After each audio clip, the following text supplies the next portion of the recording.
Greetings, ladies and gentlemen. This is the Inept General bringing you some more Total War Warhammer 2 news. It's been a heavy news day today. We've had the trailer for the Prophet and the Warlock DLC. We've had a whole bunch of news drop about that, but we also got news on what we have coming up for free DLC in the next update for Total War Warhammer 2. Now, there's a lot of information to get through here, but I'm going to try and distill it down for you guys and tell you what we know so far. Now, for the most part, this information was described as a taster of the changes to come in the new update.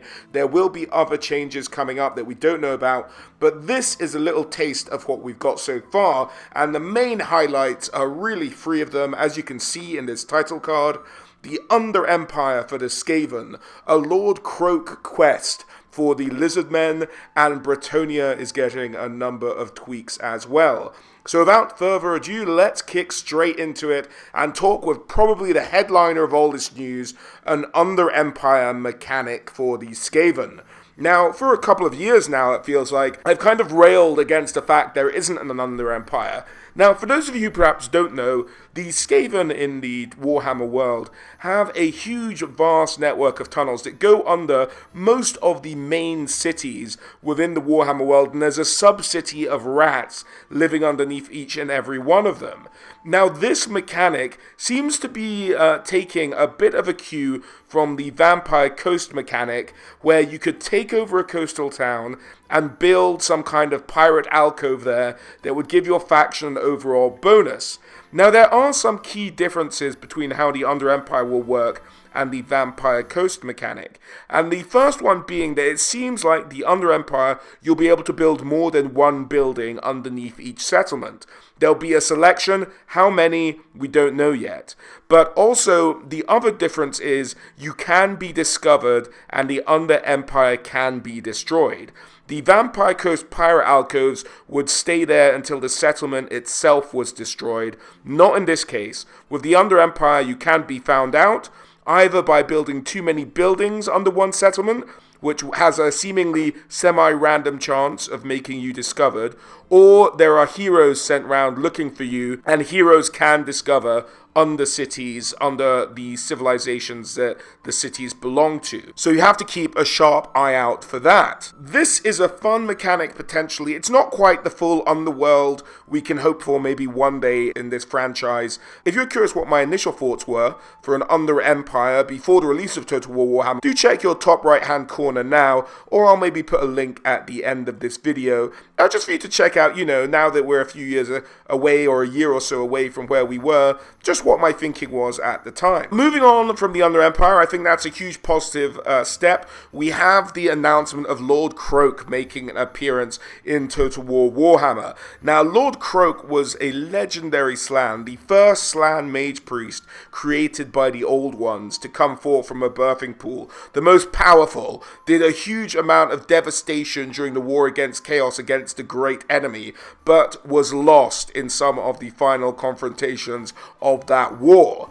The idea of this huge potential character turning up, but now he's a shadow of his former self. Lord Kroak is in fact dead, but the Slann are so powerful they can keep their spirits around their dead corpses and still in some ways influence the physical world, although they're not exactly sitting down and having conversations with their best friends. So it looks like you'll be doing a series of missions and quest battles to fight your way through to waking up Lord Kroak and adding him as an immortal hero into the ranks of your armies. So that's a great implementation of him, but it does mean that Lord Kroak will not be the legendary lord that we get for free, rather a type of legendary hero. Now, a lot of people have been asking me since I did the breakdown of the information we're going to get on the stuff in DLC, who I think the free legendary lord would be. And I've said it for a while, but I think it will be Gorok, and I think Gorok will be based out of Itza, the symbol for Itza being the golden mask of Lord Kroak, and the white background representing the albino warrior Gorok. So I think they'll bring them both into the game and have them operating out of Itza. Another exciting development for free DLC going forward. And last but by no means least, we have Bretonnia. Now, Bretonnia seems like it'll be getting a lot of tweaks here and there, but the main ones seem to be a change of the vow system. Now, the vow system originally was how you could reduce the upkeep of questing knights and grail knights, basically, and you had to just work your way up through the upgrade tree to get each one of them. Now, it looks like you're going to have to undertake certain missions in order to unlock those vows now, to reduce those as opposed to getting them straight away. It was a bit vague in the description, if you ask me, but that seems to be the crux of it, and when you do those missions, you'll get a trait related to said mission, and that will add to your powers as a general. So an interesting thing to change, not something I thought was in desperate need of changing, but there we go, that's one of the systems they're changing.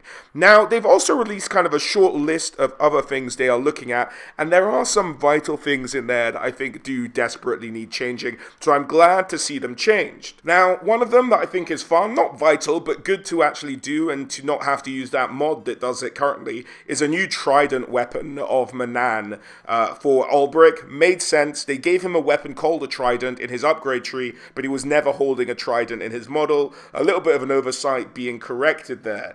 The other thing that a lot of people have been complaining about is the Green Knight, and now after you hit the top bar of Chivalry, you'll have unlimited uses of the Green Knight, a very positive change there, and when you do get the Green Knight, he'll hang around for a lot longer than he used to. So I think those in particular have been a couple of gripes that I've seen a lot of people have about Bretonnia that seem to be being corrected. Now, the Bretonnian garrison seems to be getting a bit of a buff, and mob upkeep goes to 3 in terms of peasant mobs. Makes a lot of sense as long as they don't go over the peasant cap. All of those things I think are positive changes. The lords all starting on a horse, again, positive, should have been there from the start. But nothing major, no talk about a change of starting position for any lords, so I'm not sure why they chose to do Bretonnia and not address the Empire at this stage. That's what I thought they would have done, but it seems like Bretonnia is going to be the focus, but nothing huge that stands out. A lot of quality of life changes, it looks like. So for now, that looks like it's all the changes we know about. I'm sure there'll be more in the run-up to the big patch coming up on the 17th of April. Until then, guys, stay tuned to the channel for any more Total War Warhammer news, and as always, I hope to catch you on the next one. Alright guys, bye.